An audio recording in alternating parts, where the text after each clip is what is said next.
Well, what is up, all of our liberty-loving friends? This is another fantastic episode of Good Morning Liberty. My name is Nate Thurston. Across from me is no one in the seat that sometimes Charlie Thompson sits in. He is gone at a conference today.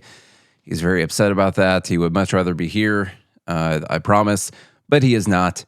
Yesterday, we did Dumb Bleep of the Week, Part 1, and today, if you could guess, is Dumb Bleep of the Week Part 2. And so yesterday we had 13 different options that we went through. It took us like an hour and a half to get through all of those options. And today I've only got 8. And only one person talking, not 2. But the things we're going through today, including some of the videos we're going through, it could end up being the same length. We'll see. We'll see how long this takes. So we have 8 of them. Many of them submitted by people in the Fed Haters Club. Joingml.com. So many of them submitted by people in the Fed Haters Club. Some of them submitted by me. And I reckon we ought to get going so we can get votes going and get on with our weekend. I don't know about you guys. I'm going out of town today, so got to get to traveling here pretty soon. All right, let me get over to the show, and there's that. The first one I just called Billionaires, and it's not the billionaires that are dumb, if you could guess such a thing. The dumb on this are going to be many of the things people on the left are saying about billionaires or blaming them for all the problems. We still get accused of being like corporate shills or bootlickers or whatever for billionaires or rich people or whatever. I don't know. I just I like all the stuff that I see around me in this room, and people had to work to make it and kept the economy going, and there's a lot of stuff around me making this show possible. And I prefer that those things exist, really. I think overall, allowing people to earn the wealth, a small representation of the productive value that they've contributed to society is a good thing. I don't care if that equals billions. I don't even care if it eventually equals trillions. People are better off for it, provided the government did not prevent those people from having competition, or the government did not just cut those people checks while also cutting out their competition at the same time, or just, essentially restricting them from having any competition. Those would be bad billionaires. So this one has got a few posts in it that we're going to go through. It concerns an article from the New York Times saying that the immigrant population in the U.S. drops for the first time in decades. All right. So some people are upset about that. Some people are very happy. A lot of MAGA people are very happy. A lot of people on the left very upset. Crystal Ball, who I listen to like almost every day on Breaking Points. So I really, if I could just have a show with Sagar on it, that'd be way better. But unfortunately, I have to listen to Crystal Ball almost every day of the week to get some Sagar every day. Crystal Ball says they succeeded in reducing the number of brown people, and lo and behold, it didn't solve a single one of America's problems. The immigrants were never the problem. The billionaires are. They lied to you. First off, just on the economic or factual basis, it would, if this were in fact going to solve some economic problems, if that were the theory, and that is a theory, and it is possible that it could solve some things like demand for housing or demand for other things. Prices could potentially come down as a result for just decreasing demand because there's less people. It would take more time than November of 2025 for that to happen in the economy. You would see that a little bit later. So she's saying, of course, you look at what's going on, it hasn't solved any problems. If it is going to solve problems, it wouldn't even have happened yet in the first place. You wouldn't see it in the numbers yet. But she says the immigrants were never the problem. The billionaires are. They lied to you. That kind of kicks us off for this Dumb Bleep number 1, billionaires being the problem. The people on the left, it's a disgusting thing, really, especially like if billionaires got that money because they provided valuable products and services to people, there's no reason to be upset that they have those billions, and they don't even have the billions. They have ownership in stocks of companies that they own, that the market and people's private investments have determined are worth that money, and they own a percentage of it. It's not even money that's in their bank account, but whatever. I'm going to go over to this video, which I'd seen, and it was also submitted in the live group, talking about Mamdani and Elon Musk. And so let's play that. Now that's a stock chart. Let me pull this video up. There we go. And here we go. I know he has a bunch of fake accents that he used to use. What else has he done that makes him a swindler? If you say to any audience, whatever that audience wants to hear, I would say that is a swindly thing to do. Oh, you mean like how you told people you were going to fix the LA traffic problem with like a automated, elaborate underground tunnel system? Or maybe more like when you said you were going to build a hyperloop train from Las Vegas to LA to San Francisco? Or like when you said you'd build a rocket plane that could take people from London to New York in less than half an hour? Or like how you've been promising people that self-driving cars were just around the corner for like over a decade now? Or like how you said you'd deliver tourism to the moon by 2018? Or like how you told people you'd land people on Mars by the year 2025, which is now. Or like the way you promised the SpaceX Starship 1 was going to carry a 150-ton payload to low Earth orbit, which later got recalculated to 35 tons, which later got recalculated to 15 tons, which is 1/10 of the original, but also insignificant because so far you've actually accomplished 0 tons for a contract, mind you, where you received billions of dollars in taxpayer money for a mission to take human beings to the moon and back by 2024, which you're a bit late, and so far you've spent basically the entire budget for that and accomplished practically nothing. Actually, maybe I was a bit I like that, Bailey. That's good. What has this guy accomplished? First off, these people, and I guess I'll group them into a group of people for the purposes of this conversation. Do you imagine what it takes to be able to do all of those things, and the investment and the time and the science and the engineering that goes into all of the... He is working on all of those things, and he sets ambitious targets for all of those things. And the fact that many of them are not completed yet, or they're getting very close, or they were just made behind schedule so far. He hasn't said like, oh yeah, it turns out I'm not going to be able to do this thing. We're just pushing it back a couple of years. It's probably going to happen. It might not happen in the time span that he originally said it was going to, but the self-driving cars thing's very close. I get over some regulatory hurdles with that, and of course, all the technology as well. Starship, like what they're doing with Starship is freaking ridiculous. Which, by the way, I got to say, I saw Blue Origin land their New Glenn rocket on a ship yesterday, and that was cool. You know, I'm not just solely a fan of SpaceX. I'm a fan of space travel. I love it.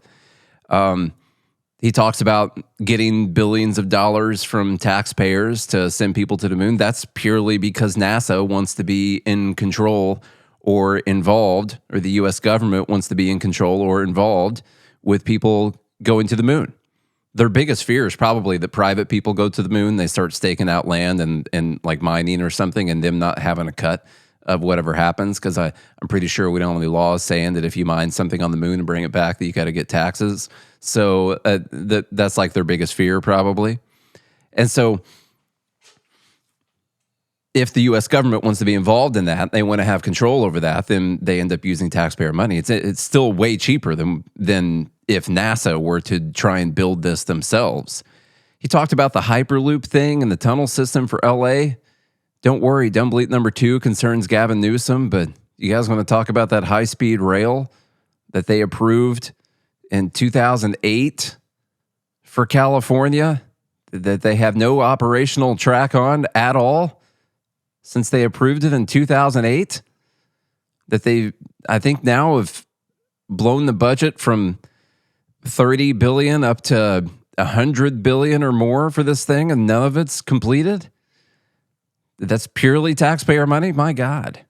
Yeah, these people, they just, and like, you just have to imagine if these were the people that were in control of the economy, nothing would ever happen. No new things would ever get created because they don't understand the time and investment in the research and the science and the technology and the risk and the failing that goes along with creating those things. And so it would just never happen at all.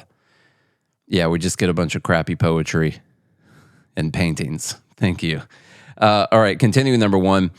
Let's see. This is Billie Eilish. Let me see if I actually saved this video. I don't think I saved this one. That's too bad.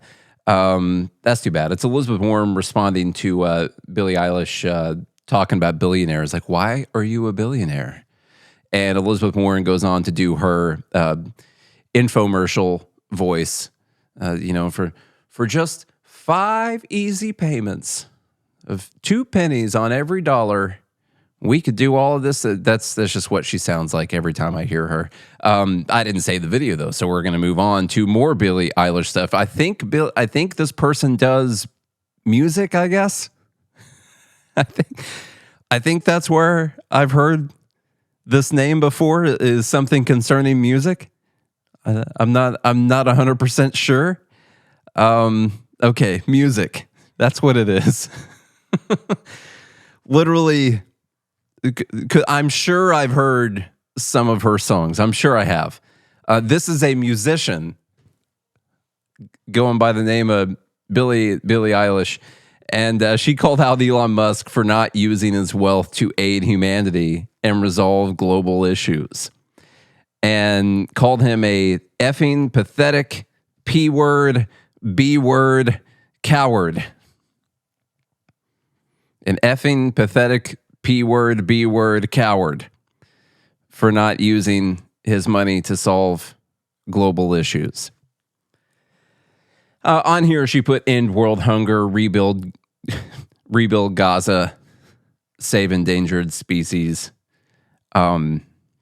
You wouldn't want to come in and rebuild Gaza, but it's still getting blown up. So, I wouldn't recommend doing that. I'm not going to go through each one of these things. When it talks about resolving global issues, there's one that she plays a lot of concerts for. Yes, I did know she was a musician because I looked this up to figure out if she had done any benefits or fundraising or anything. She spent quite a lot of time celebrating things like Earth Day and playing at these climate alarmist events trying to raise money about climate change. And I did find it interesting that she found these few things to put on here, and she didn't mention climate change. And there's a reason you can't, is because people on the left have been pushing EVs as something that the entire world should switch over to. So we stop driving combustion engine vehicles and stop those emissions. And it just so happens that Elon Musk owns a company like the biggest EV company in the U.S. for sure. I know China's got some big competitors and stuff, but they found a way to make EVs cool. I've brought this up several times. Before Tesla, an EV was like driving a golf cart around, and Elon Musk was like, hey, what if we made it cool? And so they made it cool, and everyone else is like, oh yeah, wait, if you make this cool, then that would be awesome. You don't just have to market to the crunchy granola people. You could make a cool car that people want to drive. That'd be a thing. And so he, with Tesla, sort of changed the entire market for EVs. And that's where the biggest source of his wealth comes from, is selling electric vehicles to people, which everyone claims is going to save the planet, or one of the biggest ways to do that. So resolving global issues, that's a bit. What about Starlink?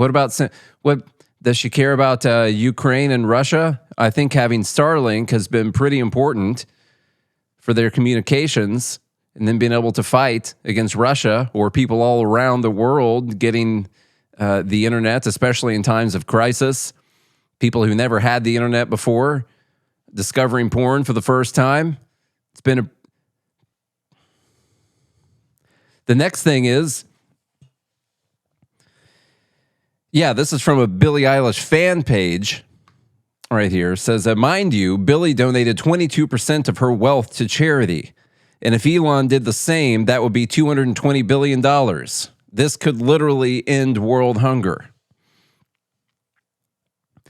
The dumbest thing about this, I get annoyed, and I don't know if like the whole libertarian and autism thing is true, but I get annoyed by this because the story comes out about Musk's $1 trillion payday. And because no one understands where people's wealth comes from and no one looks into the things he would have to do to get that $1 trillion net worth, which wouldn't even all be from Tesla. Some of it's also from SpaceX and all the other companies at the same time. Because they don't understand that at all, they think that now he's worth $1 trillion. And so now they're already counting, well, he could donate simply just 22% of his net worth, and that would be $220 billion, and he'd be able to solve all of these problems. He doesn't have the $1 trillion. He's got to make Tesla the most valuable and productive company to ever exist in the history of planet Earth. And then maybe he'll get the $1 trillion if they're feeling good, and if the judge likes him at that point in time. We'll see. And so then he'll have it. It's a 10-year plan for him to potentially get to that. In 2035, he could be awarded all of these stock shares. And so it's not a right now. He didn't already have it, but people already count it. And it's so annoying to me. When he gets that trillion, they'll count it as another trillion. They'll say he has $2 trillion at that time. Doesn't matter.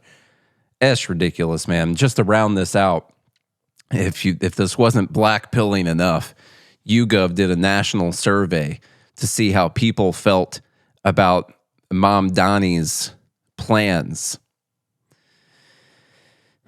It's not good. It's not good at all. I saw the numbers in here. Only 30-something% of the people that responded on this said they would have voted for Mom Donnie if they lived in New York. But when you look at who supports his policies, it seems like a lot more of them would have voted for Mom Donnie. Top of this list being raising taxes on corporations and millionaires. Between strongly support and somewhat support, 69% of the people, remember, only half of those said they would have voted for Mom Donnie, but 69% of them support raising taxes on corporations and millionaires. Now, Milton Friedman used to make some really good points on this stuff, and the best point that he would make when it came to taxing corporations that we all know is that corporations don't pay taxes. He supported getting rid of the corporate tax. I support getting rid of the corporate tax too, as well as all the other taxes, but I would definitely support getting rid of the corporate tax because corporations don't pay taxes. That's money that they collect. Where do they collect money?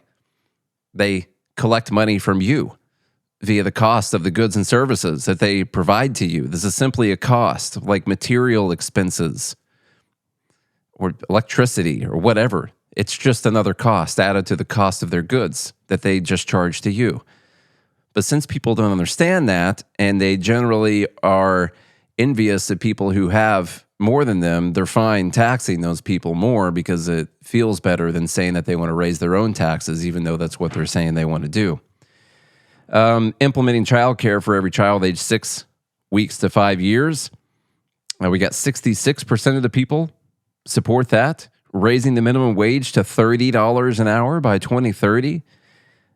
We've got 58% of the people support that. Freezing rent for lower income tenants. We've got 65% support that plan. Remember, only like half of those said they would have voted for Mom Donnie. Government-owned grocery stores. 57% of the respondents supported that. The lowest one was permanently eliminating fares on public buses. Only 52% of people said they support that plan. 53% of people said they support that plan. That was the lowest one that they had. So like, yeah, I think all these other things will probably help me, but I don't care about those people who ride buses. That's what those people said. All right. Number 2, Gavin Newsom. Nope, that's Tucker Carlson. Number 2, Gavin Newsom. Let's pull up this video. Now, there is a potential that this has been cut out of context a little bit. But he does make some absolute statements in this video about California and the goals they have set and the goals they have hit. California has moved away from goal setting. It's not interesting to us anymore. We're already there. We're also at a point where I can also lay claim to this. There's not one goal the state of California has ever set that we haven't achieved and did so early. So, if you were to take that statement on its face, there's not one goal the state of California has ever set and not hit or done so early, actually, that would be flat out wrong. Clearly, of course, I think I already mentioned the high-speed rail thing earlier, and it's a pretty big one. 2008, started this thing. They got no operational track on this thing. No operational track. And that the cost has increased from somewhere around, they got a $10 billion, I think, bond for this, or approval for this, then $30 billion they raised it to, and then I think now it's $100 billion. Some people say $130 billion, and they still got nothing. Still not there at all. Building 3.5 million new housing units by 2025. Yeah, 3.5 million new housing units by 2025. Yeah, that's he's at 650,000 so far. He made that promise in 2017. They were going to do that. So 3.5 million by 2025, and now here we are. It's at 650,000. It's just a little short. Has not met or exceeded or beat that goal at all. So that's not happening. Homelessness. Many people point to the homelessness thing. $24 billion spent on homelessness. They probably wanted to end homelessness, I bet. That's what they were trying to do. There's more. They spent $24 billion, and there's more homeless people now than there were before they spent the $24 billion. So that's not hitting the goal. Now, what people would say is, well, he was talking about their climate change goals, their green goals. And my response would be, you have decided that that is the most important thing to you. You may have hit some of the goals that you set for yourself. You might have hit those goals faster. And in doing so, you have destroyed your ability to hit all of the other goals, the things that actually affect people's daily lives in the state. You've destroyed your ability, hampered your ability to actually hit those goals. You've actually failed miserably at hitting all of those goals because you focus so much time, attention, and money and regulatory power on hitting those other goals that change nothing except for making things more expensive in the state. That's all they've done. So yeah, that's Gavin Newsom, number 2. Number 3, Miriam Adelson. So Thomas Massie posted out this thing about one of the donors to his primary opponent, Miriam Adelson. It's worded in a way that a lot of people had an issue with it.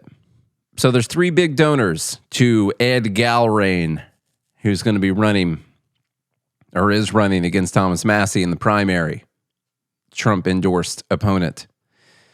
There's a few people that have put in big money to kick out Thomas Massie, one of them being Miriam Adelson. This post says, Israeli citizen Miriam Adelson bought the Dallas Mavericks for $3.5 billion. Now she's buying politicians. She's spending millions in Kentucky to buy Ed Galrain, my primary opponent, a congressional seat in Kentucky. Why? Because I won't vote to send your tax dollars overseas. Yeah, that's probably fact check true. Some people had things to say back to this, like Randy Fine. Even though there's a lot of crazy leftists, this guy, he's right up there with being disgusting, like the crazy leftists in Congress, maybe worse because of the stuff that he just says outright and that people are okay with. Yeah. He says, I can't wait to watch this bigot get thrown out of Congress. Miriam is an American citizen. The Misfit Patriot says, Miriam Adelson is an American. Now, this is in response to a Timcast repost of what Thomas Massie said. They said he said Timcast has become fake news. This person, who got a lot of responses, so it's counted, says, another ignorant Jew-hating a-hole that thinks all Jewish people are Israeli citizens. This is a funny exchange, so I wanted to include it. This person says, but she is actually an Israeli citizen. I didn't say that part yet, but I'm sure you guys know Mary Middleton is an Israeli citizen. She was actually born in Israel. She has dual citizenship. She's also an American citizen, but she was born in Israel. There's a good chance that she's Israel first. I don't know for sure, but even Trump speculated that she loved Israel more than America. That video was going around a few weeks ago. This person says, but she is actually an Israeli citizen. To which they respond and say, look up election law. What are the stipulations on foreign donors to U.S. campaign recipients? Is there a law that forbids it? Let me know when you find it. This pivot was amazing. Remember, this conversation started out by saying another ignorant Jew-hating a-hole that thinks all Jewish people are Israeli citizens. So the guy responds and says she is an Israeli citizen, literally. She's like, well, that's not illegal. It's a world-class pivot, kind of, except for it's really dumb, for sure. All right, that's number 3, the Maria Middleton thing. I separated out the Israel section. I want them all to get their fair shake in the vote. So that's some of the response to Mary Middleton. Number 4 goes to Officer Tatum calling out Marjorie Taylor Greene for being America only and having some words to say about isolationism. So let's play some of this video here. Let me get this ready to go. And there we go. Because she irritates me to no end. They used to be America first, right? They say America first. Okay, everybody, I'm America first. You know, if it came down to America, Israel, I'm picking America, right? But she went from America first to America only. Isolationism is the stupidest thing that anybody with a working brainstem could ever say when it comes to world politics and geopolitical stuff, and also the economy and free trade. It's the stupidest thing ever. We do have a vested interest in having our fingers in all of this stuff.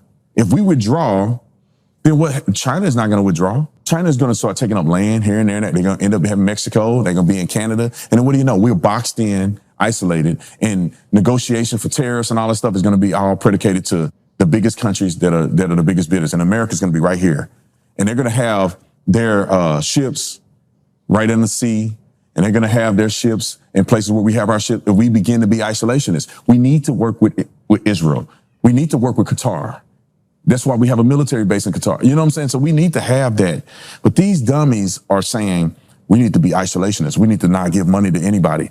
While in her portfolio, she trades, or her retirement money is being traded with other foreign governments or other foreign countries. If you're America only, then pull your funding and your portfolio from every country but American companies. She won't do that. She started as, I wrote an op-ed about this. That part's really dumb, by the way. I'll cut in and say something there. You're trying to use that as like, gotcha. You and your portfolio have invested in things owned by foreign countries. Those are not the same thing. By the way, anything that she's invested in, whatever those stocks are that are owned by foreign countries or foreign companies, she can pull that back at any time. She can take it. They're not going to stop her. There's not going to be a war that happens because she takes that money back or whatever. There's no risk of that happening. She can pull that money back. It's still her money the whole time. She's deciding that that's a good use of her money to try and make a return on. Okay. Then you can make the argument, well, shouldn't you be investing in America if that's what you're trying to do? You're actually trying to make money on your money is what you're trying to do. When it comes to foreign aid, that's different. We steal the money from people. It's not even the government's money. They take it from you, first off, and then they give it to people in another country, which is crazy. They'll make the argument, well, Officer Tatum here has made the argument, well, of course, they have to turn around and spend that money with American companies that make weapons, so that's good for the economy. Well, I've broken that down several times. It's a broken window fallacy if I ever heard of it. You wouldn't make that argument if they were just taking cars made in America and blowing them up elsewhere. It's a terrible use of money. And And then, yeah, just not the same thing. It's okay to be America first. That's fine. It's okay to be America only. I'm fine with being America only, especially when it comes to the use of our tax dollars. Now, I'll also admit that currently, right now, year of our Lord 2025, it's not as easy as like the libertarian utopia would be, where we say, well, we're just going to just take care of America, and we're not going to have to do anything with these other countries, and we're not going to have any no treaties, no nothing. We're not going to have any bases, anything. I would pull back to bases, stuff like that. But there are things going on in other countries that could eventually affect us, and that's a result of many things that we've done throughout the past. It would take some time to wind that kind of stuff down. You got to have a clear plan for winding that stuff down, a clear stated plan for winding that stuff down, so people know also that that's what you're doing. It's not as easy as just like, we're just going to be concerned with here and never be concerned with the rest of the world. It's a little bit different world these days. These people go so hard on folks that just want to stop giving money to other countries. It's so simple. Don't tax Americans and give the money to people in other countries.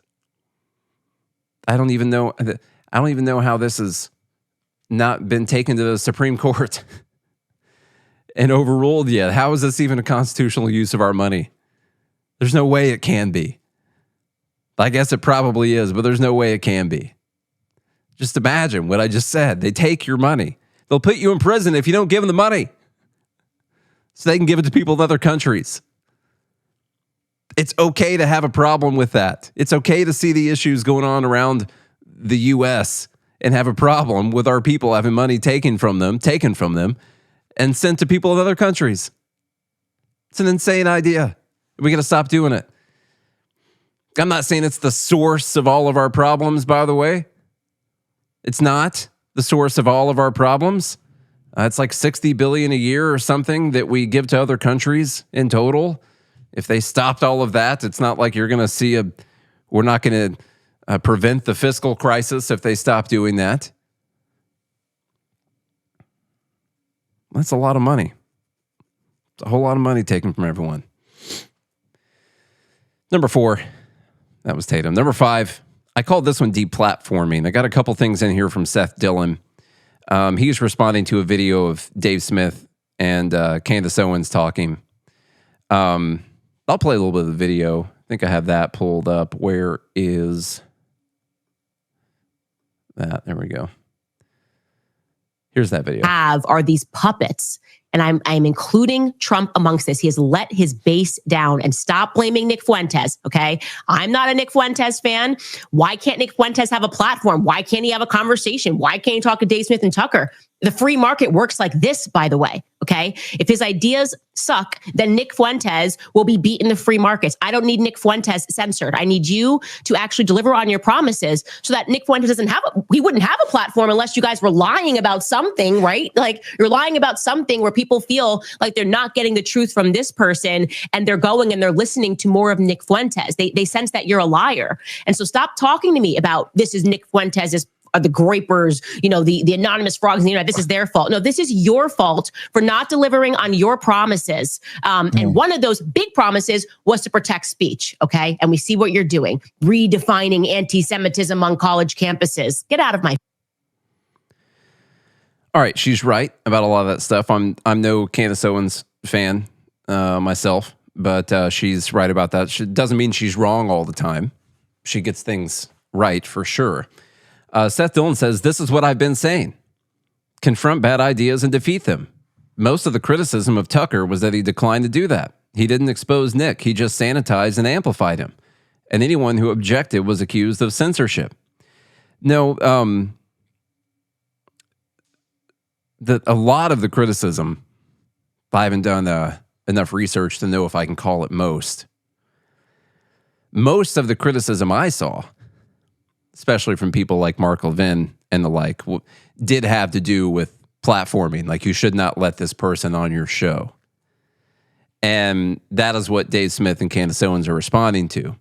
And for Seth Dillon to come in and say, this is what I was saying the whole time. As Costco here in the group is saying, and I did a bad job pulling the receipts on this.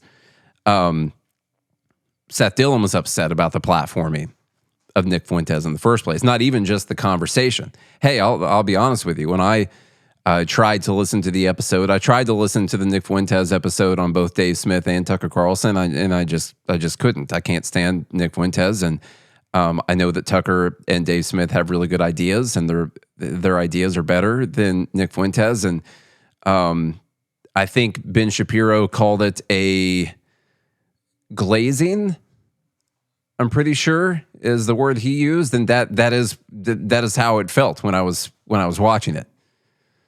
But I understand it at the same time. Nick Fuentes has a massive audience. If you thought that what he was saying was wrong and you wanted to potentially bring over the millions of people that follow him into your movement, you want to make sure that you don't turn those people off immediately by coming across as someone who just hates this person that wants to shut them down.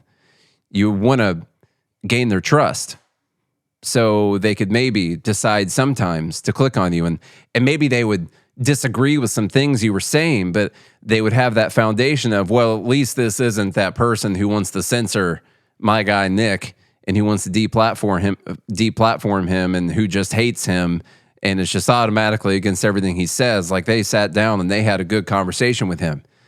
And so you'll be willing to listen to a few things that you disagree with, and then maybe, just maybe, over time, you hear a few things that make sense to you. You hear a few things that maybe change your mind on a couple things. And I think that is a better strategy than just going and shutting someone down immediately. But it was like, as I said, I really couldn't even listen to the episodes, but maybe I just wasn't the target audience for that. A recent tweet from Seth Dillon here said, you don't have to hate Jews yourself to side with those who do. You just have to be a coward without conscience. So you're siding with people who hate Jews. Doesn't mean you hate Jews. I don't think that just talking to people means you side with them either. And I don't think that not just immediately shutting them down means that you're siding with them either. I think there can be some more strategy. Like Magoo, you said so I've heard plenty of times that Tucker did spend some time trying to lightly talk Fuentes out of some of his opinions on things. I have heard that. I did not listen to the whole episode, so I don't want to claim that at all. The next one for number 5 is Rabbi Schmuley. I'll tell you what, this guy. Anytime you see a picture of someone, that's probably a bad thing for me to say. So it kind of generalizes in groups. It makes assumptions. But I found that anytime you see a picture of someone with this guy, it's not good. Doesn't say good things about their foreign policy. I'll just tell you that. That's what I found. Excuse me. Rabbi Schmuley did this video, this review of this movie about the Nuremberg trials. And but in his video, he doesn't say the things that are in the comment for his post here, or the caption for the post for his video review. The video review itself was really dumb, or the movie review itself was really dumb. Now, it's a 9-minute video. We're not going to play it. I would recommend finding it and listening to it, because he does a lot of concerning things. And one thing he didn't like about this movie was that it humanized the Nazis too much, like just a little bit. It humanized the Nazis just a little bit. He said you shouldn't do that. You should never humanize them because these people are animals, and that can't be done. And I have the exact opposite opinion on that. And he does mention, he's like, well, maybe, the argument for that is for everyone to realize that anyone can become a Nazi. And so I understand that. But he keeps saying, like, I just couldn't stand that they humanized these Nazis. And he still says it's a good movie. Just so you know, if you guys are wondering what his movie review is, overall, he recommends seeing the movie. If you're looking to Rabbi Schmuley for your movie recommendations, he says it's a good movie to watch. I have no clue what movie he's even talking about. Later in the review, he's like, yeah, I didn't like the humanizing Nazis, but, they just shouldn't have done that. But I guess, maybe to tell the story, that's what you have to do. And I'm like, yeah, you do, because they were humans. These were people. These were people who weren't just going around in their lives killing Jews for fun before this whole thing happened. Something happened. Their life circumstances, the government they were under, the propaganda they were told, circumstances of the war, whatever, something happened that turned these people into the people that they became. And it is important. You have to humanize them. And for someone like this to not accept that, I don't even understand, because I would say, if these are people who walk around every day worried about the Holocaust happening again. And, he says never again and never forget and all that. And he says in order for never again, you have to never forget and all of this stuff. I'm like, yeah, don't you want to make the point that anyone could become this, that they weren't just animals? And the problem with that is if you go along just believing that the people are just animals, then you never think that you could be the person that, even if you start doing things that might be morally wrong, you're like, well, I'm not like them. Those people were animals. I'm a real person. My life circumstances have led to me doing this. The things happening in the world around me right now have led to me doing this. And I'm doing it because I have to. I'm doing it because it's what the moment calls for, or whatever the case may be. But you're never like the Nazis. Those were animals. And so, anyhow, I said I wasn't going to go into the video about the review. We probably could have watched the review in that time. You guys could have heard the whole thing for itself. In his caption for his movie review, where he's talking about the Nuremberg trials and the Holocaust and all that, he says, Nuremberg movie and Nazi trials. Should we put Nick Fuentes and Tucker Carlson on trial? Actually, there's a reason that he has to not humanize the Nazis, now that I'm thinking about it. Anyhow, just to clarify, even if you just took straight up evidence on its face, or just said that he's just being tongue-in-cheek or joking or whatever, but even if you just took straight up the words as they're written on the face, Nick Fuentes and Tucker Carlson are not out there killing a bunch of Jews or anyone, actually. In fact, I don't listen to Nick Fuentes, but Tucker Carlson spends an awful lot of time arguing against killing a bunch of people. And so I would say that's a really dumb thing to say. And it doesn't help your argument, doesn't help your movement. Not beneficial at all, but that's what this guy does for a living. Now, if you thought I was just some Tucker Carlson shill, don't worry. The bulk of this program will be dedicated to this really dumb clip from yesterday of Tucker Carlson. I think it was from yesterday anyway. Now, he's responding to all of the ridiculous calls for deplatforming or censorship and people upset about him having Nick Fuentes on and calling him a Nazi and all that kind of stuff. He's very upset. There's big division on the right now between the pro-Israel people and the anti-Israel people and the people who just don't care. Just don't take my money and give it to them. Can we just do that? Can we just not bomb countries on behalf of something that helps another country? Can we just not do that? But you got to pick a side, either pro or anti-Israel. And I guess that would make me anti-Israel, when in fact I don't care about what Israel does. I just don't want them to use my money to do it. And I don't want to risk my country getting into war and my friends or family or anyone having to go to war because of something that Israel needs. It's a very rational thing for people to feel and believe, actually, that you wouldn't have to go die for people in another country. So anyhow, he's responding to that. I'm going to play this because this concerns his supposed defense of Nicolas Maduro in Venezuela. Now, the dumb part about that at first is that he's not like pro-Maduro, which he's going to make fun of.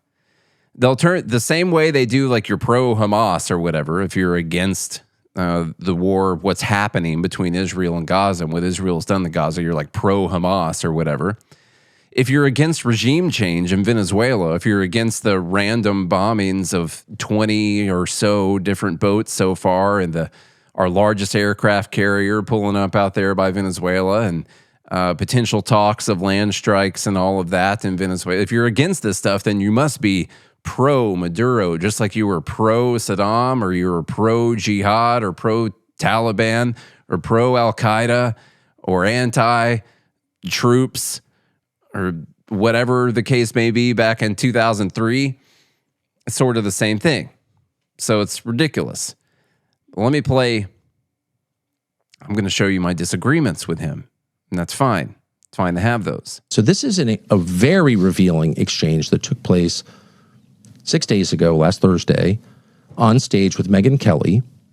Ben Shapiro was just sitting there being interviewed by Megyn Kelly and said something. He said something like, well, Tucker Carlson's, for Maduro, the communist leader of Venezuela, who I guess were on the way to killing or something, forcing out, regime changing him. He defended Maduro. Didn't, actually. And Megyn Kelly says, well, Tucker said in his show that Maduro, most people didn't know this, whatever his many faults, I wouldn't hire him as an economist, okay? But whatever his many faults, has the most socially conservative country probably in the hemisphere. So Venezuela is just a fact. I mean, I didn't make this up. I'm not in charge of Venezuela. Just noticing that Venezuela has banned pornography, banned abortion, banned gay marriage, banned sex changes, and banned usury. You don't have credit cards with 40% interest in Venezuela. Ben Shapiro responded this way. Tucker's made the point. I'm not going to here to beat Tucker.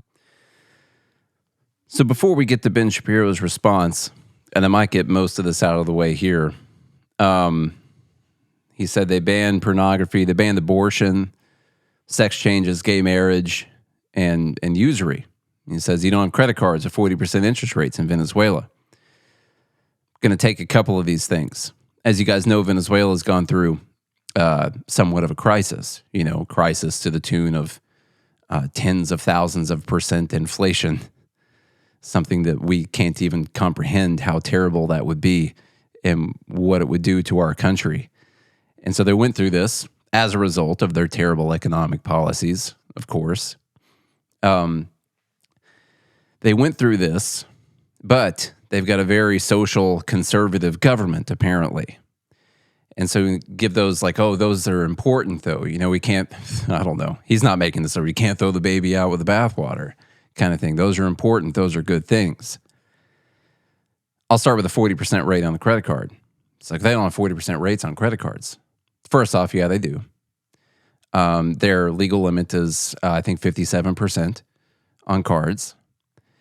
But then, there's this thing where you can be so against usury. Now, usury is technically like making money off of money, make interest on loans, but it's been sort of redone to be like, well, excessive interest on loans, and that's usury, and that's the bad stuff. And so they don't have that. They outlawed usury, and so what they consider excessive, their legal limits are like over 57% on their cards. And you can be so obsessed with like this idea of hating making money off of money that you don't consider all the downsides of that. And that's why I've always believed Tucker Carlson was pretty bad on economics. It's the guy who said he would ban like self-driving trucks or whatever to save the 10 million trucking jobs. And where I'm not going to go into that. Setting a cap on the credit cards has been really terrible for Venezuela.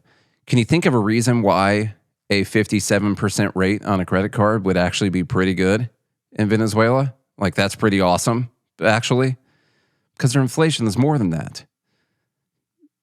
Your money inflates faster than that. It's not a bad rate. But what this is actually equal is a stoppage of private credit for people. when you need to be able to make money off of that money, like private lending for people. If people still find ways to get the credit, they'll go to black market sources to get the credit and to get the loans at much higher interest rates. But those rates on the cards are not bad considering the inflation. The bank loses money on that, which is why they don't do it. And to not be able to couple those two things together, like, oh, well, but it's a good thing that they don't have these 40% interest rates on credit cards. Dude, their inflation rate's 100%. What do you want the bank to do? You literally want them to loan people money and lose money on it? Is that really what you want them to do? That's right? That's the good economic policy? What it's equal is people can't get access to credit. And so they just don't have the money to get their economy going. People aren't going to lend it out. They do have the 40% rate. It's capped at 57. And most of these years, the inflation rate has been above that rate. So the banks aren't lending out money. They're not giving people the credit cards because it's literally a losing proposition every time they do it. That's one. I'll do the abortion thing now. He's going to talk a bit about abortion later on as well, but I'll give you some of the facts. Now, let me play Ben Shapiro's response first off. His defender, but he's made the point that Maduro is culturally conservative. Who gives a shit? The guy's a communist dictator. Everyone in his country is eating dog. He's shipping fentanyl to the United States to kill Americans. Why do I give a shit whether he's anti-LGBTQ rights? Who gives a shit? I do. I'm not moving to Venezuela. I'm not pro-Maduro. But I care about that. Why wouldn't I care about that? I've got kids. Like, first of all, I'm against abortion. Sorry, unpopular. I feel that way. I think it's really sad. I would personally become poorer to end abortion, voluntarily become poorer to end abortion in the United States. That's not a choice. Don't want to become poor, but I would because I care about it. Maybe you don't. Maybe you're offended that I do, but I care about it. Lots of people care about it. I don't think pornography is good. Before I go on the abortion thing, he talks about the pornography thing again. Like, do you literally think that because they ban pornography, there's no access to pornography in Venezuela? Like that, what kind of mind? It's like, oh, well, the government banned a thing, so now the people can't get access to that thing. Wow, isn't that awesome? Huh. No, they still get it. Don't be ridiculous. On the abortion thing, it's like I would personally become poorer to end abortion. And the point I want to make on this is that what they have done to their economy, the fact that this is a communist dictator or whatever-ist dictator you want to call it, is markedly more important than whether or not they've banned abortion, or whether or not they've banned usury, or whether or not they've banned gay marriage. The people there can't find food. 91% of the country is in poverty. They've had at least over 100,000 excess deaths just from the poverty, not counting all the other deaths. Like estimated over 100,000 excess. 8 million people have fled the country. But abortion? As far as the stats I could find, from like women's reproductive rights and stuff like that, because they watch this kind of thing, and then like different NGOs and all that, and Human Rights Council and World Economic Forum and all that. Like, he's decided, well, this is super important. This is a good thing. I want my country to, ban abortion. I really care about this. Well, as far as all the estimates I can find, before their economic crisis, there were between 250,000 and 400,000 abortions every year before the crisis. And then during and since the crisis, there have been between 300 and 600,000 abortions every year. But they banned abortion. Isn't that great? I care a lot about abortion. Well, if you care about abortion, apparently you need to care about the economics first. Because what's actually happened is they can't find contraceptives, first off. Severe shortage of that to none. So a lot of people are having unwanted pregnancies. And then on top of that, what's happened? Their economic conditions are so terrible that people don't want to bring kids into the world. They don't want to have to feed a kid, to raise a kid. And so they've found other ways of having abortions. There are plenty of doctors and people that will do the abortions. They're just not officially done by like the government's healthcare clinics. But they're still done. In fact, all the estimates I can find is that there are more abortions since they outlawed abortion than there were before. when it wasn't illegal. And so if you're going to say you really care about that, then the first thing you have to care about are their economic conditions, and that is the most important thing. Banning things doesn't equal people can't do it anymore. It never has. It never will. That's not the case. Banning things does not equal it no longer happens. And so then you have to remember, well, it still happens. So does it happen more or less than it used to? Well, because of the economic conditions, it actually happens more than it used to happen. All right, so here's a little bit more. That really hurts people. I don't think pretending that the sexes are the same is good. And you claimed that you didn't think it was good, but it turns out, quote, I don't give a shit. Maduro's against Israel. Oh, okay. Well, you spent like a decade pretending you did give a shit, that you were on the side of like normal Americans who have a mix of concerns. They definitely care about economics and they care about social issues too because they have children and they see where this is going. It's not good. That your economic condition is not the only measure of health. Your spiritual condition matters too. It's just a fact. It does. If you're totally degraded, it doesn't matter how much money you have. It's not worth it. It's not worth getting the whole world and losing your soul. Sorry. And most people feel the way, but not Ben Shapiro. He doesn't give a shit. So why the hostility? Well, maybe because if you keep talking about the so-called social issues, which are not limited to abortion and pornography and gay marriage, the trans issue, they get pretty quickly to economics, to usury, to lending money and interest. And most people, including me, are not against lending money and interest, conceptually. But it depends on what interest rate it's being loaned at. So there are payday loans in this country that are 600% annually. 600% interest annually? And who's taking payday loans in this? Well, poor people are. And they're never getting out of it. They're car loans. They're credit card loans. There's private credit. We used to call it loan sharking. At exorbitant rates. Rates so high that people will never get out from under them. They're enslaved by it. It's called debt slavery. It's 100% real. So I have to talk about the payday loans. First episode I ever did about this, I looked it up this morning, was on May 22nd, 2019.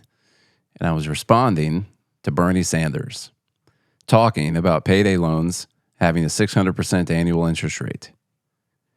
I get super annoyed by this because, first off, in the places where they've gotten rid of the payday loans, like people find other ways to get the loans at generally higher interest rates and bigger consequences for not paying it back. But payday loans don't have annual interest rates. And there's just something that bothers me about this, of putting such a big emphasis on this kind of thing, on the usury thing, because it's the cost of money. Usury is just the cost of money. Like when you look at Venezuela and he talks about how, it's a good thing they don't have 40% interest on credit cards. They do. They have it capped at 57%, but whatever. They shouldn't even cap it. What's the cost of money in Venezuela? That to be way higher for the person lending the money to actually get it back, plus with the inflation. And so they don't lend the money. So then the economy slows to a halt, which is what's happened. So it's not a good thing. You might like hate the idea of these exorbitant interest rates, but you're not helping anyone by doing that. You're mad at the person who's charging money for money. And you get so upset by the fact that they're doing that the people who can benefit from it, be damned in the scenario. I don't like it. That's a bad thing. It's a bad thing to charge too much money for money, even if literally that's what the market dictates would happen. Payday loans don't have annual interest rates. Payday loans are typically for a span of 14 days. And they don't even technically have interest rates. You can call it an interest rate if you want to, but they charge you a fee. Most of the time, per $100 that you take out, they'll charge you a fee, somewhere between $10 and $20 per $100 for whatever loan it is you're taking out. So if we split the difference, we call it 15. If you get $100 from them, they'll charge you $15 for doing that. You might say, well, that's 15% interest rate. That's fine. You can call it that.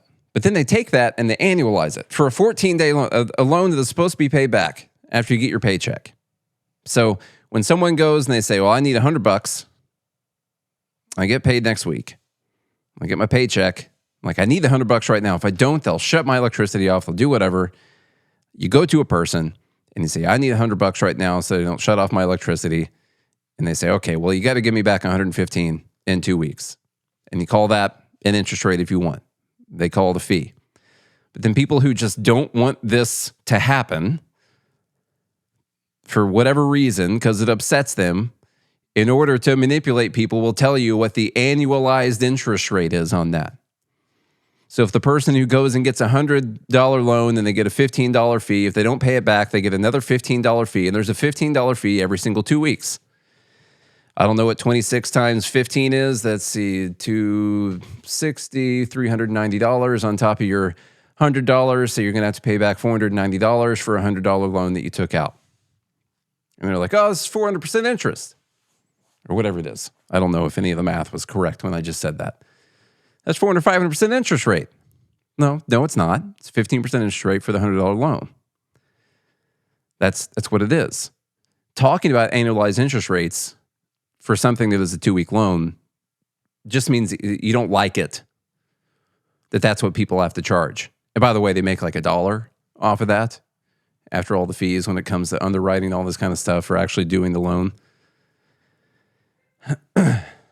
It would be the same thing as going, like when you go to a hotel and it's $150 that night, or you're like, oh my God, $55,000 a year for a hotel? That's insane. And the clerk's like, well, you're just staying here tonight, right? I'm like, yeah. Are you kidding me though? You're charging me $55,000 for a year to stay here? That's ridiculous. Well, no, sir, you're staying here tonight and you're leaving. Well, yeah, but come on. It's the same thing. I don't know. This kind of stuff just drives me nuts. I'm going to play a little bit more of the video. It's not an ideological point. It's just an obvious observation. And it was one of the observations that Charlie Kirk was making on a daily basis before he was assassinated, which is interesting. And it's that kids are buying food on credit. Buy now, pay later. That's credit. You're paying interest on that, whether they call it that or not. Late fees. People are loaning you money at a much higher interest rate than, say, rich people are borrowing money. And that's bad because it's really hard to get out of it. And if you're wondering why the average American home buyer, American-born home... And it's not exactly clear which thing he's saying bad, because he is talking in the context of interest rates and people charging exorbitantly high interest rates on things. But the thing that is bad in this scenario, and I'll leave it open, the door that he agrees with me on this, the thing that is bad is that people are in that scenario in the first place, that they are having to take out these loans, that you can order a pizza and split it up into 4 payments or something like that. You know, you're having to put your groceries on a card and you're getting a higher interest rate on that. Like, it's bad that people are in that situation in the first place. But a lot of times and I'm not even claiming right now that he is pushing for this or that he would push for this, but I don't know. Some of the things I've heard him say he would support in the past, I wouldn't rule it out. Like, you would outlaw them charging these, like, oh, you know, they're charging them way higher interest rates than they would charge rich people. Well, no shit. Because they're going to get the money back from the rich people. The rich people have collateral. This is the cost of money. And you got to factor in the risk of giving people this money. It's just a basic economics. And I don't care if you're talking about how, this just feels bad, or it seems unfair that they do this. But then this is no different from Bernie Sanders or AOC or the Trump administration sometimes trying to find a way to get around basic economics. And that's what this is. That is the cost of that money. And it reflects the risk of them either giving a rich person money who's got a bunch of collateral, they're giving you money and there being a lower likelihood that you're actually going to pay it back. Just like with the payday loans, people who typically go and get payday loans are in a real tough spot. There's a lower likelihood they're ever going to get the money back. And so they got to charge a higher interest because the people who do pay it back for all the people who don't pay it back. I realize there's a vicious cycle because the more you charge, the less likely it will be that people pay it back, that kind of thing. I understand, but that's what they're doing. All right, here's a little bit more. Buyer's almost 40 years old. When the year I graduated from college, it was 28. How did that happen? People are in too much debt. This is probably, if it isolated in a world with a lot of issues, a lot of pressing issues, debt for young people is probably the number one issue, which is to say, it's the number one thing that is destroying them and making it impossible for them to get married and have children, which Ben Shapiro told us he cared about. And that's the conversation that they absolutely don't want to have. So if you say, well, Maduro, whatever his many faults, probably stole the election. Looks that way to me. I don't know, but it looks that way. People say he's bad. I'm okay, I believe you. He's bad. But he doesn't have that, and that's a good thing. And Ben Shapiro's like, I don't give a shit. Shut up. He's a communist. It makes you wonder how we're defining communist here. Because, of course, in the United States, communist no longer means someone who believes Marx and Engels. It has nothing to do with academic theory. That's all gone. Communist in the United States is a synonym for someone who seeks to rot a society from within and destroy it. And I guess I would argue that if you don't give a shit about pornography or 63 million abortions in the United States since Roe v. Wade or whatever, and if you don't care about 600% annual interest rates on payday loans being given to the poor, who's the communist exactly? He's really good at this. Listen, I already knew I was doing this today, and I still listened to a whole Tucker Carlson episode this morning. I like Tucker Carlson. I listen to him. I think he's a good guy. But he consistently has pretty bad takes on economics. And what first off, the Venezuela part, he's like, well, I think that matters. At least he doesn't have that. Yeah, but he's got 91% poverty. He's got people who still have to go get the loans. They actually get higher interest rates on the black market and way worse threats of things happening to them if they don't pay it back. There's more abortions now than there were before it was illegal. But at least they have that. But at least they have what? Ben Shapiro was totally right in his response, other than the shoveling fentanyl to the U.S. because he's just trying to back the war propaganda. He was right. Who gives a shit about those? They're worse off. The people are worse off, clearly, because of the economic policies. And then he does this brilliant thing. He's so good at it. Like, he redefines communism, which I haven't seen this redefinition of communism. It's no longer Marxist, the Marxist definition of communism or whatever. It's people who seek to rot a society from within. That's what communism is. And now the people who are okay with pornography being legal or abortion, which I'm not a fan of abortion. By the way, neither is Ben Shapiro, clearly. If you're okay with that and you're okay with 600% annual interest rates on payday loans, which isn't even a real thing, then you're the communist.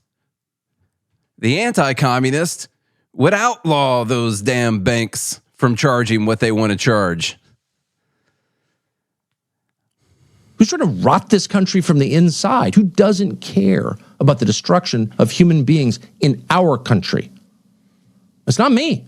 You're a communist. So I thought a lot about this. I didn't want, you never want to extrapolate too much from a single clip. You don't want to be cruel to people. You don't want to be unfair. Having been unfair many times, it weighs on me. Don't want to do that.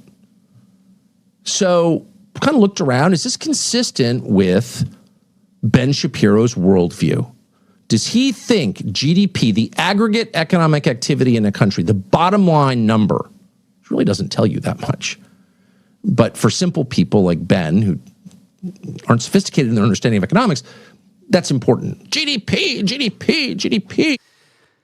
Well, I had to keep the part where he goes ahead and caps it off with simple people like Ben Shapiro who are not sophisticated in economics, like him, apparently. There is a problem with people just thinking like GDP is all the thing that matters. Graph go up. That's what they say to own the people who just talk about GDP. GDP per capita and all that. Graph go up. That's what we care about, is that GDP chart continuing to go up.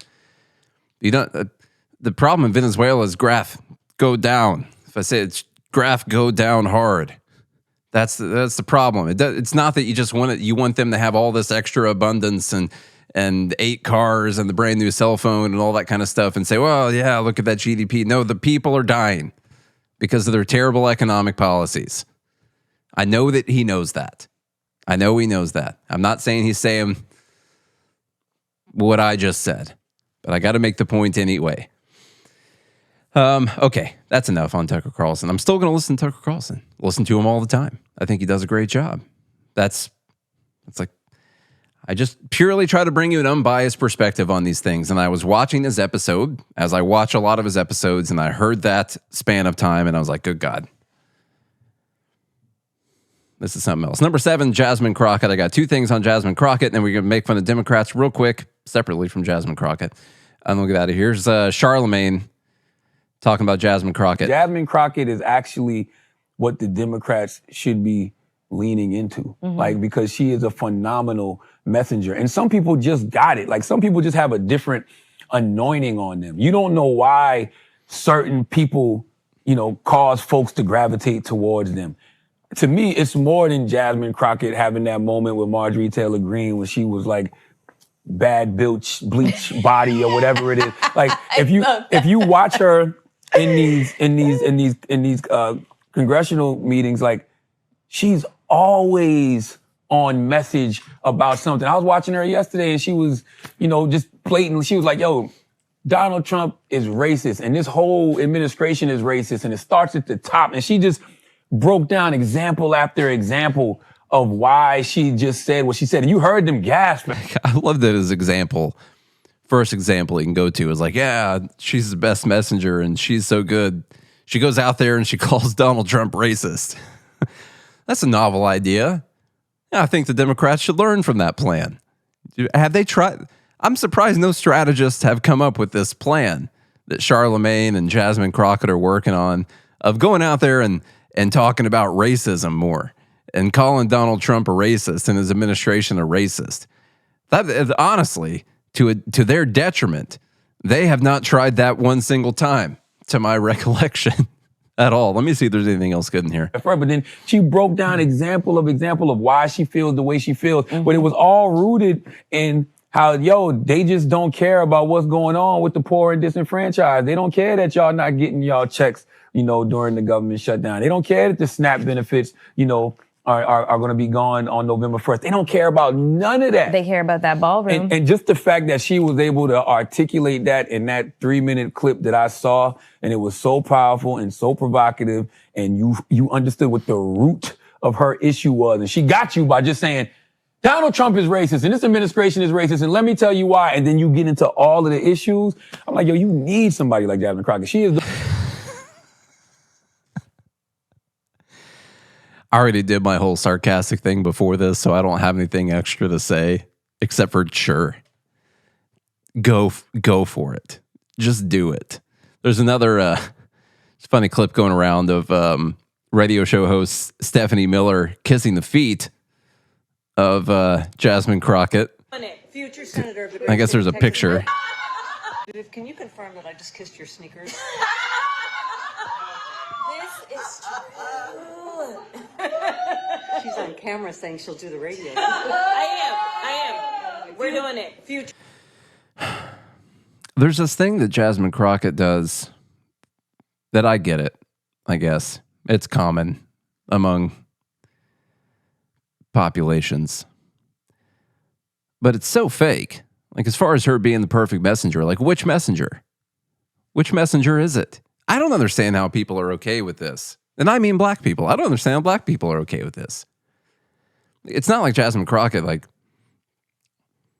needs to, like, hide how she... I don't know which way she talks. Given her history, I'm pretty sure she talks like the first way. But, this is not going to... Whatever, I'm just going to play it. First of all, it's good to see you in the new year. On the right. No one could have told me that when I went down to Austin, now it looks like a little bit over a year ago, that I would be running for Congress. Man, because these people, they are crazy, because they always talk about how Christian they is. Yeah, I don't know how many of them on that side are getting divorced because they getting caught up sleeping with their co-workers, staffers, interns, all the things. Yeah, you ain't got to believe me. Just go Google. You'll find some of it. I'm telling you, and the wives is being messy and petty.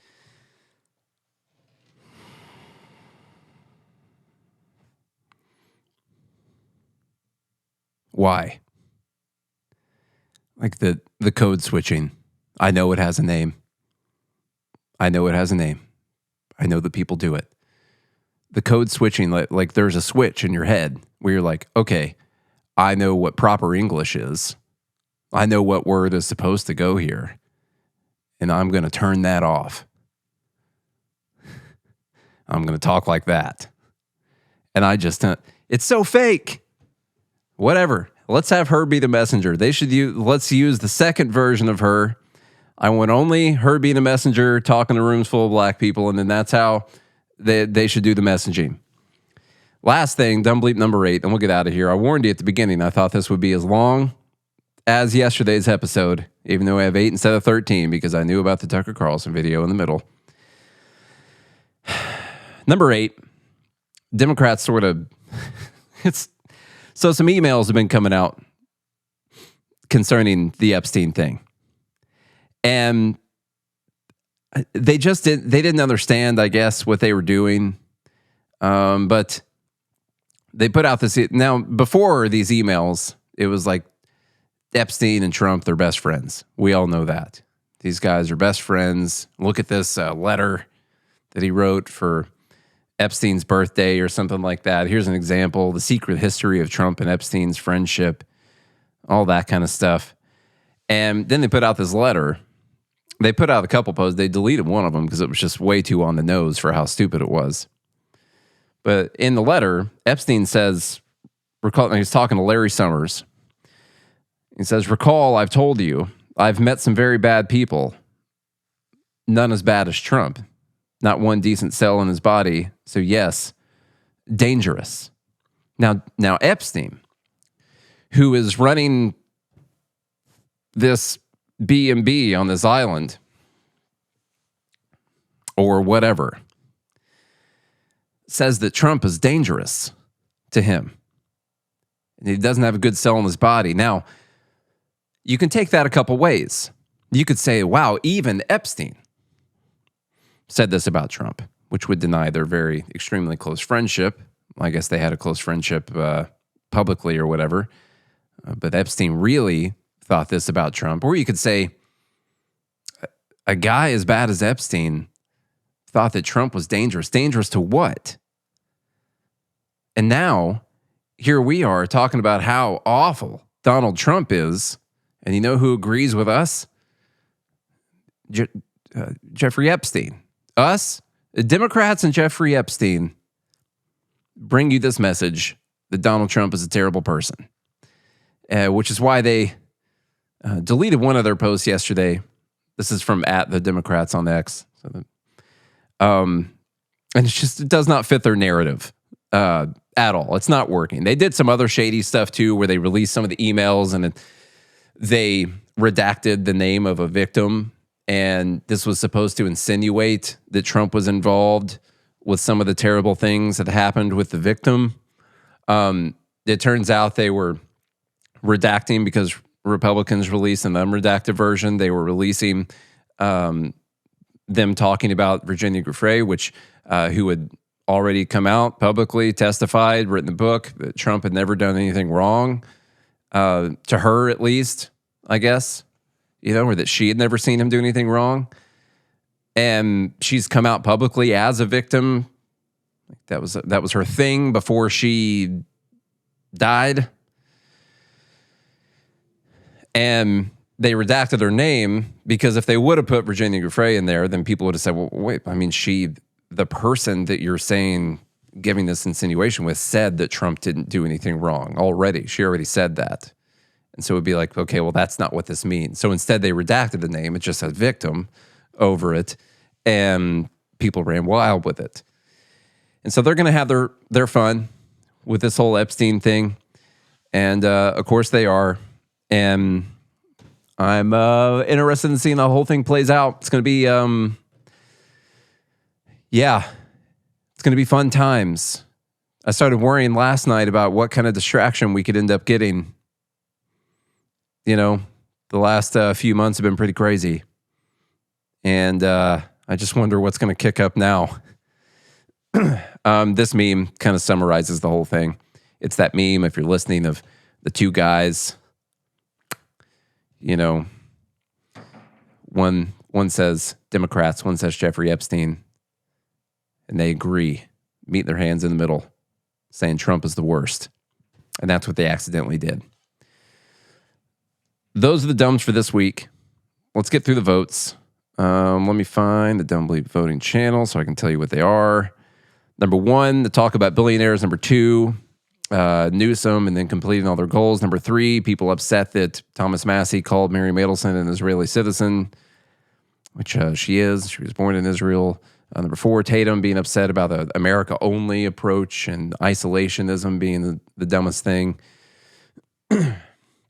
Number 5, the deplatforming that had Seth Dillon and Rabbi Schmuley in it. Number 6, the whole thing with Tucker Carlson. Number 7, Charlemagne on Jasmine Crockett. And number 8, Democrats. Everyone go to the voting channel, get your votes in. Make sure you leave us a rating and review on your favorite podcast app. 5 stars if you like it. Don't leave anything if you don't. Leave a comment on YouTube. Let us know if you like the show. Let us know if you didn't like the show. Honestly, if you didn't like the show, that's even better. Kick up some conversation on there. It feeds the algorithms. Like the video. Subscribe to the channel. Do all those things. Find us on X, @GoodAMLiberty. That's where we post most of the time. Where I post most of the time. Yeah, we're on the other ones too, but I don't really do anything on those. And what's the other thing? Something else? GodHatesFeds.com if you want to get a God Hates Feds t-shirt, and joingml.com. The actual URL is joingml.com.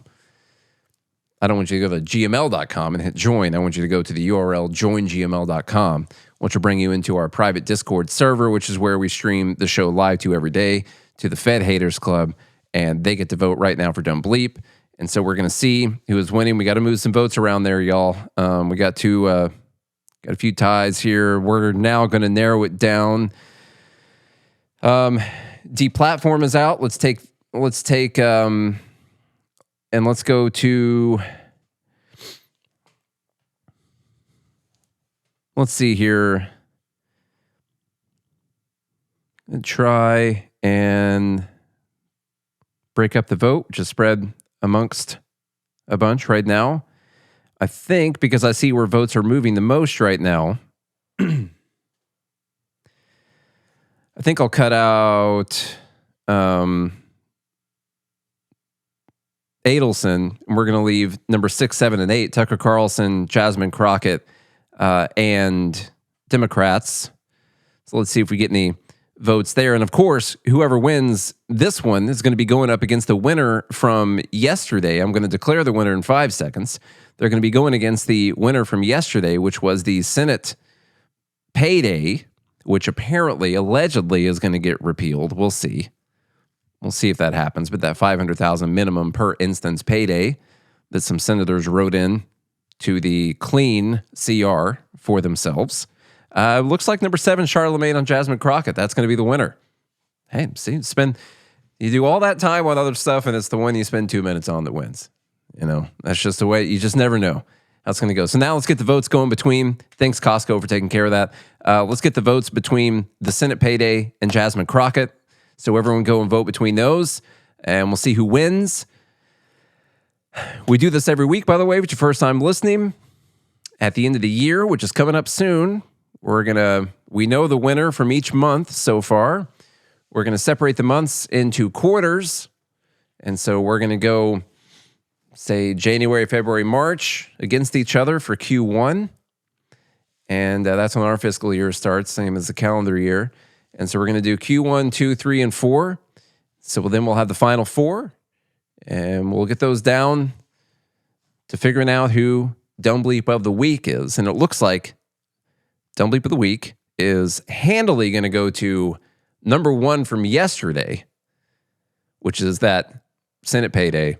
And you can go to yesterday and hear us talk about it. Like if you just came in today and you're listening to it right now, you can go to yesterday and hear us talking about it. But Wednesday's show, we spent solid 25, 30 minutes talking about this and how ridiculous it is. It doesn't matter what kind of shady stuff these guys pull and gals pull. They always find a way to surprise you. And this was one of the more egregious, just on the nose things you ever saw, them writing into a law what they knew was going to be a massive payout for them. It'd be one thing if they had changed it, like, okay, so the current law would not have allowed them to go after the DOJ. Okay. That's why they wrote this in. And so it'd be one thing if they changed it, like if they cared about, well, this is wrong, we don't want this to happen in the future. And so they change it. So from the enactment of this law, from the day Trump signs it, this is hereby the law. Now the DOJ knows that, and they got to notify people within 6 days when they're searching their phone records, stuff like that. But it wasn't about that, which is the point that Austin Scott made, representative from Georgia. It's not about good governance. They made it retroactive and gave themselves a payday. They didn't just change it for the future to make sure the government didn't do this again. They made it retroactive, something that was not a law. Now it is a law, and they gave themselves a payday. And that's why it wins Dumb Bleep of the Week. Thank you guys so much for hanging out. Do all the things I just said to do previously. And if you do all those things, and I mean every single one of them, I'll be back here again on Monday. Until then, have a good weekend. Good morning, Liberty.